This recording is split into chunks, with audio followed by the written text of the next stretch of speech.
কলকাতার ট্যাক্সি চালকদের বিরুদ্ধে অভিযোগ শোনা যায় বিস্তর, কিন্তু তার মধ্যে রয়েছে কিছু ব্যতিক্রমী চরিত্র। সেই রকমই এক ট্যাক্সি চালকের সৌজন্যে জরুরি নথিভর্তি ব্যাগ ফিরে পেলেন ত্রিপুরা থেকে বেড়াতে আসা বিনয় মজুমদার। 25 তারিখ ত্রিপুরা থেকে সপরিবারে কলকাতায় আসেন বিনয় মজুমদার। ওঠেন বাগুইয়াটির একটি গেস্ট হাউসে। মঙ্গলবার সেখান থেকে ট্যাক্সি ধরে তিনি সল্টলেকের ত্রিপুরা ভবনে যান, কিন্তু ট্যাক্সি থেকে নামার সময় ফেলে যান জরুরি নথিভর্তি ব্যাগটি।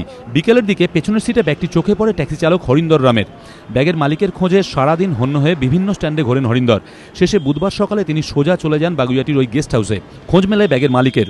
সেখান থেকেই বিনয় মজুমদারের সঙ্গে ফোনে যোগাযোগ করেন হরিন্দর। তারপর লেকটাউন ট্রাফিক গার্ডের ওসি বিপিন বিশ্বাসের সামনে তিনি ব্যাগটি ফিরিয়ে দেন।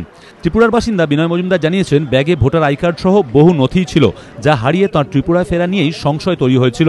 ট্যাক্সি চালকের উদ্যোগে সেই ব্যাগ ফেরত পেয়ে তিনি রীতিমতো আপ্লুত।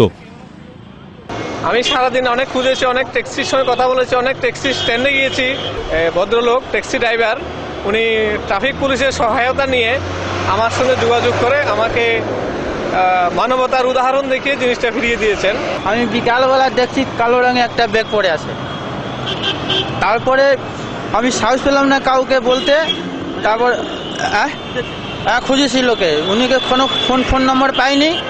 তারপরে আমি সকাল থেকে খুঁজছি, টানে এসে আমি রাস্তা চলাচল করি, তো এই জন্য খুঁজছিলাম লোকে। তখন আমি এই লোকে উনিকে দিয়ে দিলাম সমাজটা। বিহারের মুজফ্ফরপুরের বাসিন্দা হরিন্দর কলকাতায় একটি বাড়ি ভাড়া নিয়ে থাকেন। মঙ্গলবার ব্যাগটি পাওয়ার পর সেটি খুলেও দেখেননি, বরং ব্যাগের মালিককে খুঁজতে গিয়ে তার অনেকটা সময় খরচ হয়েছে। ফলে ভাড়া মিলেছে অন্যদিনের তুলনায় কম। কিন্তু হরিন্দর বলছেন, ব্যাগটি ফিরিয়ে দিতে পেরে যে স্বস্তি তিনি পেয়েছেন তার বিনিময়ে এইটুকুই আর কি এমন। জয়ন্ত পাল, এবিপি আনন্দ, কলকাতা।